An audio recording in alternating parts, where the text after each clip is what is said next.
Hi, boys and girls. Welcome back to Miss Kitty's Corner. Thanks for joining today.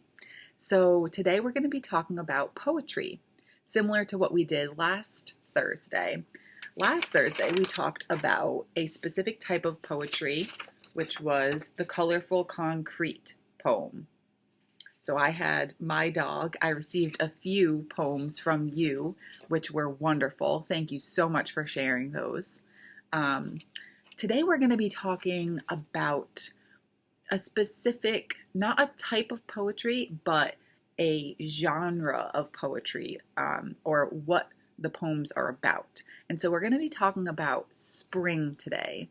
And spring is a really popular topic for writers to write about because it represents something beautiful.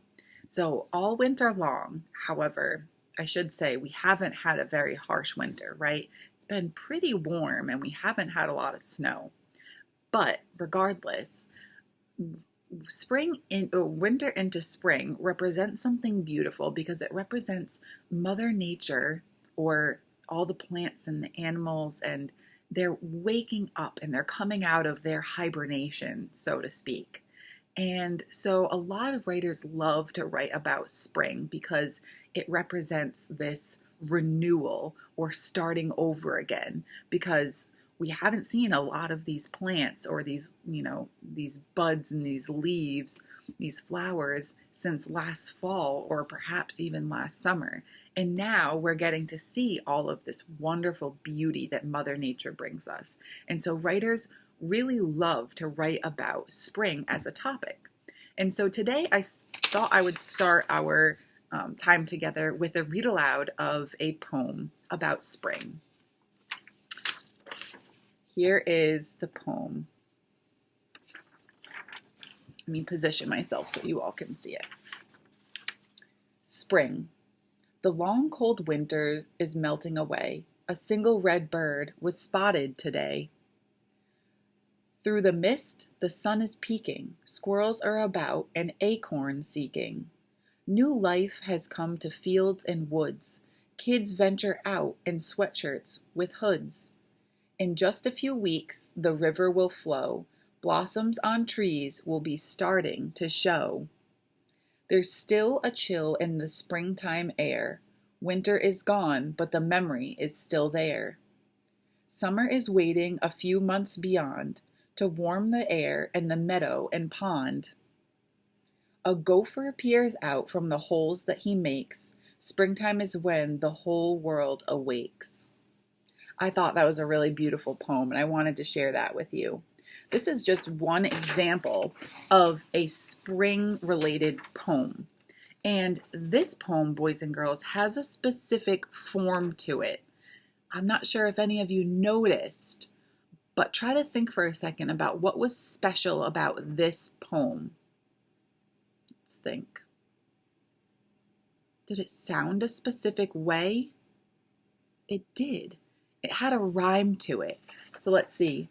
The long cold winter is melting away. A single red bird was spotted today. So away and today rhyme. Through the mist, the sun is peeking. Squirrels are about, an acorn seeking. Right? So we have peeking and seeking is to find. The word seeking means to find. So he was looking for his acorns. New life has come to fields and woods. Kids venture out in sweatshirts with hoods.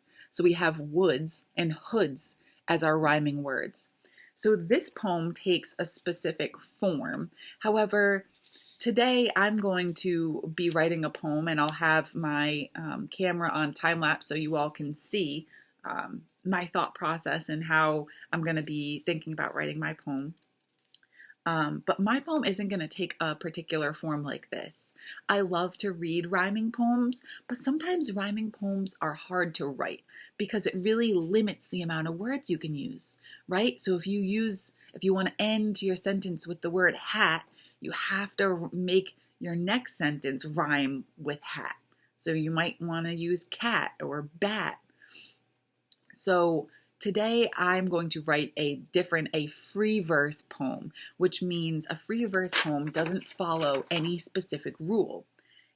Could it have a rhyme in it? Sure, but does every line have to rhyme? No, it does not. And so that's why I love free verse poems, because they are very freeing and there's not a lot of rules, and it gives you a lot of room to be creative and to try it out, because I have written poems before, but I have not written a lot of them. So I'm probably in the same boat as you.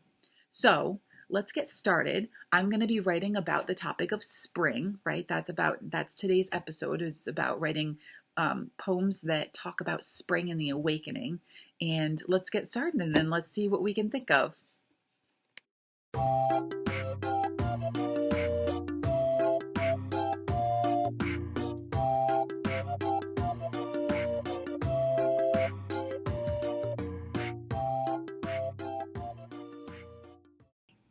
Okay, so I wrote my poem, and here's what it looks like. I'm going to read it to you. Spring is here. I know that it is near. Tiny green buds provide pops of color amongst a forest of browns. The air carries the sweet songs of birds to my open window. I know that it is near. With sprouts of yellow daffodils emerging through the ground and longer visits from the sun, I know that it is near. Now, Mother Nature is smiling, with her warm, damp air wrapping us in a hug. It is no longer near. Let us be happy as spring is finally here. And I titled my poem, Spring is Here. And I had a lot of fun writing this poem because there's so many different things that I love about spring. And so I was trying to include them in my poem and find a way to have them fit. But I think it's a really great way to write a poem is when you think of a topic that you want to write about, and then you start brainstorming all of the different specific things that you could write about in your poem. So if I wanted to write about, summer, it would be a season. That's another topic. It would be a different list of ideas. And so what I didn't show was the think time that I had before I started writing. I thought a while, and I just brainstormed a bunch of different things I knew that I loved about spring. And it was very informal, right? I didn't write down a list of them, although I could have, but I just thought about it for a moment. And then even as I was writing, I was thinking more about what I would want to include in my poem and why I love spring and how I could make it written in a way that sounds like a poem. And so when you listen to poems, you'll see that not every sentence is complete, right? So my sentence that says, and longer visits from the sun. Now that's not really a full sentence, right?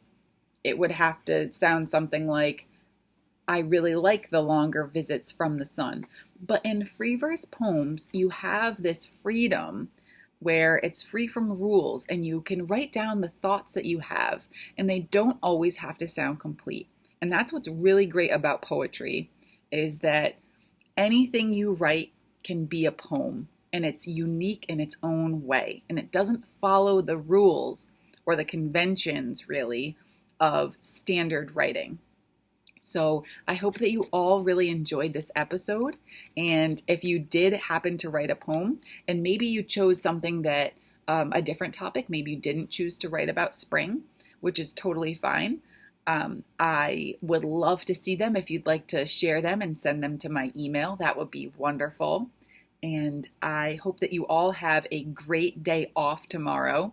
I know that you have Friday tomorrow off. So I hope that the weather is nice and that you can spend that time outside and with your family. And I will see you in next Monday's episode. Have a wonderful weekend, everybody. Bye-bye for now.